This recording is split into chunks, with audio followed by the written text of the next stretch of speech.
से होंगे। बेगम, अफ्तारी के इंतजाम में कोई कमी बेशी नहीं रहनी चाहिए। मैंने आमों की पेटी बमुश्किल नीचे रखते हुए फूली सांसें सोफे की तरफ लपकते हुए फातिमा से कहा। उफ मेरे खुदाया, और कितनी बार कहेंगे? पहले कभी कोई कमी बेशी रही है जो इतनी तायीद कर रहे हैं? पिछली बार भी ऐसी मजे की अफ्तारी करवाई थी, आज तक आपके सब दोस्त तारीफें करते हैं। फातिमा ने जिद चाकर कहा। मैंने कहा, भाई वो तो याद है, आज भी वैसी ही होनी चाहिए। तुम्हें पता है ना, दोस्त अहबाब हैं तो जरा तुम्हारी भी इज्जत होगी, मेरी भी। हाँ हाँ ठीक है, आप फिक्र ना करें, वैसी ही होगी।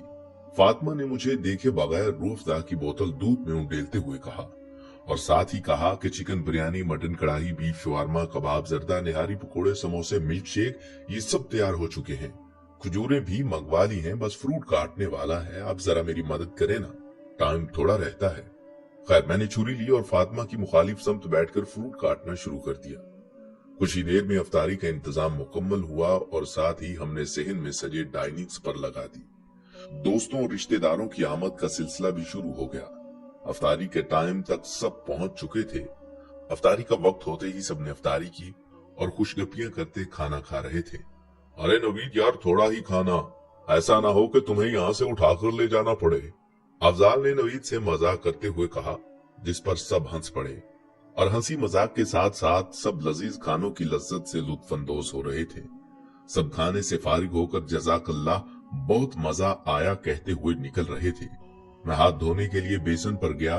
बेसन की नल खोली तो साथ ही मेरे कान में एक बच्ची की आवाज आई, अम्मी, सब लोग तरावी भी पढ़ रहे हैं और हमने अभी तक रोजा भी अफ्तार नहीं किया, सहरी भी सिर्फ पानी से की थी।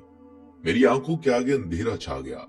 यह आवाज पड़ोसियों की 12 साल की बच्ची की थी। मैं ये जानते हुए भी कि ये इखलाकियात के खिलाफ है, दीवार से उनके घर में झांकने पर मजबूर हो गया। देखा कि वो बच्ची अपनी माँ के सर पर खड़ी थी और उसकी माँ चारपाई पर सर झुकाए बैठी थी और उससे नजरें नहीं मिला रही थी, और बाकी बच्चे अपनी बड़ी बहन का सवाल सुनकर अम्मा के जवाब के मुंतजिर थे। बच्ची बार बार खाने का मुतालबा कर रही थी। मैं ये देखकर जैसे पत्थर का हो गया। उसकी माँ ने जब सर उठाया तो नजर मुझ पर पड़ गई। उसकी आंखें आंसुओं से भरी थी। मुझ पर पड़ते ही जबरदस्ती मुस्कुराई और चादर से आंसू पूछते हुए कहने लगी, भाई कैसे हैं आप? ये लड़की बहुत जिद्दी है, अभी खाना खाया है सबने, फिर से जिद कर रही है। वो झूठ बोल रही थी, शायद जानती थी कि मैंने बच्ची की बातें सुन ली हैं। मैं सोच रहा था कि अफ्तारी करते वक्त जो सब बार बार खाने की तारीफ कर रहे थे और कह रहे थे कि भाई कम खाओ वगैरह वगैरह, सब इन्होंने सुना होगा तो इन पर क्या बीती होगी। कब फातिमा ये सब कुछ देखकर मेरे पहलू में आन खड़ी हुई, मुझे कुछ पता नहीं चला। मैंने अपने आप को बड़ी मुश्किल से मुतहर्रिक किया और बिजली किसी तेजी से बाहर की तरफ लपका। अरे कहाँ जा रहे हैं? क्या हुआ? खैरियत तो है ना? आराम से जाएं। आखिर हुआ क्या है? फातिमा सवाल पे सवाल कर रही थी। मैं बगैर किसी सवाल का जवाब दिए बाजार की तरफ बढ़ा। वहां से हर वो चीज ली जो मैंने अफ्तारी में खाई थी, वो लेके मैं वापस चल दिया। मेरा हर कदम मुझे भारी लग रहा था। उस बच्ची की बातें और उस बेवा खातून के आंसू मुझे भूल नहीं रहे थे।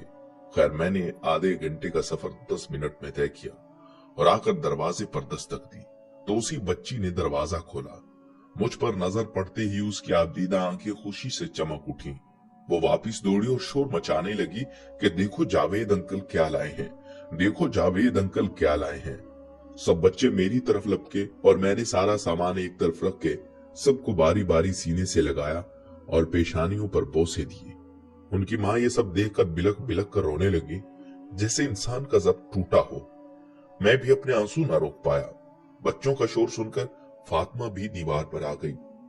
वो ये सब देख रही थी और जब मैंने उसकी तरफ देखा तो मुझे देखकर मुस्कुराई और अपने आंसू पूछने लगी।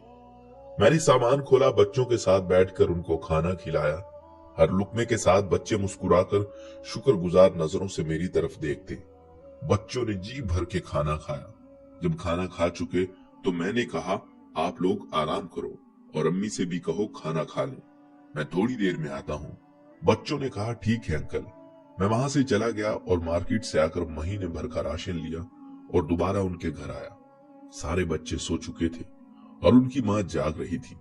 मुझे देखकर उठ खड़ी हुई और नजरें झुका के कहने लगी, भाई इतनी जहमत क्यों उठाई आपने? मैंने कहा मेरी बहन हो, इसमें जहमत वाली कौन सी बात है? ये कहकर मैंने सामान एक तरफ रखना शुरू किया।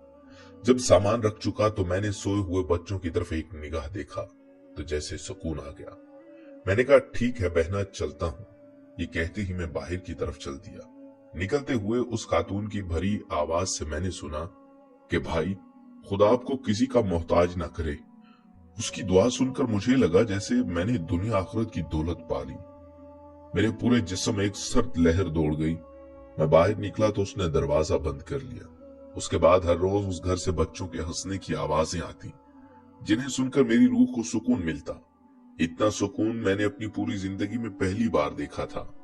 मेहमानों को खाना खिलाने से पहले भी और बाद में भी इसी इस्तराब में डूबा था कि पता नहीं कोई कमी बेशी तो नहीं रह गई। घर पहुंचकर सजदा शुक्र अदा किया और खुदा से रो रो कर माफी मांगी कि खुदा मुझे माफ कर, जो अब तक मैं इस बात से गाफिल था। हम खाते पीते घरों के दोस्तों और रिश्तेदारों को खाने पर मदू करके समझते हैं कि बड़ा सवाब कमा लिया, लेकिन इस बारे में कभी नहीं सोच कि क्या हमारी तरफ से मुस्तहकीन तक उनका हक पहुंच रहा है।